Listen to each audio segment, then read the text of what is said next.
자, 보겠습니다. 충격음 이런 거는 그냥 보시면 되는데 충격음의 정의를 보시면 책은 489쪽이고요. 120dB 이상의 소음이 1초 이상 간격으로 발생하는 걸 충격음이라고 하고 이것도 역시 횟수가 있어요. 140dB에 하루에 100회를 초과하면 안 된다 되겠고 이거 표를 잠깐 보시면요. 그 위에 것만 기억하시면 돼. 그러니까 일일 폭로 시간 8시간에 90dB. 그러니까 90dB 이상이라면 하루 8시간. 그 다음에 충격을 일하면 140dB 이상의 소리를 하루에 100회 이상 들으면 안 된다라고 되어 있는 겁니다. 그래서 앞에 위에 것만 좀 보시면 될 것 같고요. 자, 이러한 소음이 인체에 미치는 영향 좀 써봤거든요. 제일 큰 게 두 번째로 경악 반응이겠죠. 깜짝 놀라는 반응 일어날 거고요. 그 다음에 제가 아까 그래서 듣기 싫은 소리를 소음이라고 표현했거든요. 이러다 보니까 도서관에서 공부하는데 옆에서 소소손 소리를 해. 그러면 그거 생각을 하시면 돼. 일단 혈압 상승하죠. 맥박수 증가됩니다. 뭐예요? 지금 싸울 준비가 되어 있는 거죠. 그치? 호흡의 변화인데 호흡수가 증가되지 않을까 씩씩대느라고. 근데 어떤 때는요, 내 호흡 소리 때문에 이 상대편 소리가 안 들릴 때가 있어. 이상하게 호기심 때문에. 그러면 내 호흡을 이렇게 줄이는 경우가 있거든요. 그래서 호흡에 줄어들 수도 있고 늘어날 수도 있어. 그래서 이걸 호흡의 변화라고 표현한 거고 근육 긴장도 당연히 증가될 겁니다. 그래서 아실 거고. 자, 이 중에서 이제 소음성 난청. 소음으로 인해서 그러니까 뇌하면 정확하게 뇌 중에서도 달팽이 간 안에 감각신경이 피로해지고 퇴화되는 현상이에요. 아, 피로해지는 게 뭘까? 피로해지는 건 일시적 난청이지. 일시적. 피로해지고 피로가 풀리면 다시 들릴 겁니다. 근데 이거를 일시적 난청이라고 하는 거고요. 그럼 퇴화되는 거는 영구적 난청이겠구나. 이렇게 보시면 돼요. 그래서 대부분 근로자들은요, 소음이 심한 곳에서 일을 하면 그날 저녁 때 필요하기 때문에 집에 가면 멍하게 아무것도 안 들린대요. 그러고 나서 잠자고 일어나면 또 들린다라고 하는데 이건 대부분 일시적 난청입니다. 이런 것들이 오래되면 나중에 영구적까지 가겠다 이렇게 생각하시면 되고요. 하여튼 이러한 현상을 소음성 난청이라고 하는 거고요. 이번에 보시면 소음성 난청에 걸리기 쉬운 사람들 좀 써봤습니다. 특히 치과 의사 하루 종일 쥐잉하는 소리 들리겠죠. 그래서 그렇겠구나.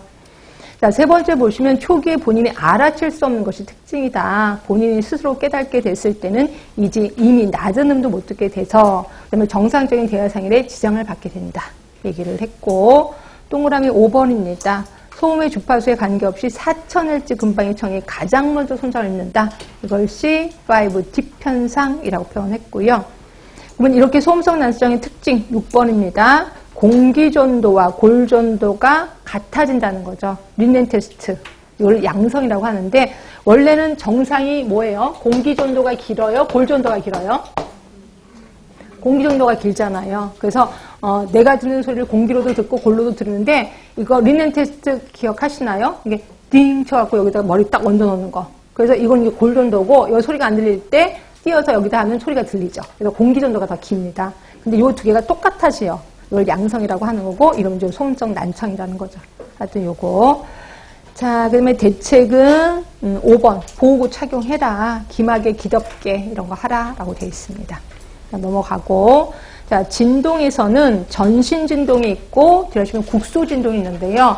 전신 진동은 시험 문제 잘 안 나와서 그냥 슬쩍 넘어가고 국소 진동을 좀 봅시다. 국소 진동은 그거 보시면 돼요. 드릴. 그렇죠. 그래서 겨울철에 땅 파는 거 드드드 할 때 일어나는 현상 막 흔들리다 보면요 말초 혈관이 수축이 되죠. 얘가 막 경련을 일으키니까 결국 말초의 혈액순환이 안 되는 거예요. 그래서 손가락 한 마디가 다 이제 감각을 잃어버리게 되는 거죠. 그래서 이거를 화이트 핑거 그 다음에 결국은 죽습니다. 데드 핑거예요. 그래서 손가락 한 마디를 다 자르게 되는 그런 현상이 일어나는데 이걸 우리 뭐라고 해? 레이노드 현상이라고 해요. 그러니까 여러분들은 국소진동하면 레이노드 현상 딱 머릿속에 떠오르셔야 돼. 그렇죠? 근데 요거는 언제 심하냐면 예방 대책을 보시면 자세가 중요할 겁니다. 내진성을 높일 수 있는 작업 자세. 그러니까 너무 손에 그 진동이 오지 않게끔 좀 어떻게 하라는 거고 작업 시간 단축하라는 거고요. 근데 추우면 이게 더 일어나겠죠. 혈관이 오그라드니까. 그래서 장갑을 좀 끼라는 거고 담배를 피면 말초혈관이 다 망가지는 거 아실 거예요. 그래서 담배도 끊는 게 좋겠다라고 되어 있습니다. 그래서 간단하게 넘어갈 거고요.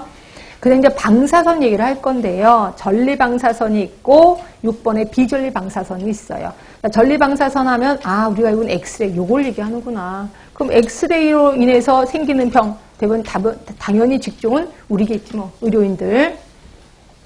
가장 큰 질병이 뭘까요? 오랫동안 의료인들 의료행위를 했어. 그러면 어떤 이런 현상? 전리방사선 때문에 뭐? 네? 백혈병 일어나겠죠. 백혈병 일어나고 그 다음에 요게 또 그냥 내버려 두면 우리 후세대까지도 가잖아요. 내가 일어났는데 아기가 또 이런 현상도 일어날 수 있고. 하여튼 이걸 겁니다. 그래서 거기 골수, 조혈균의 생식선에 영향을 미쳐서 이제 자식까지도 이제 이상한 현상이 일어나게 된다는 거죠. 그래서 이런 것들은 잘 안 나와서 그냥 슬쩍 넘어갑니다. 그래서 이제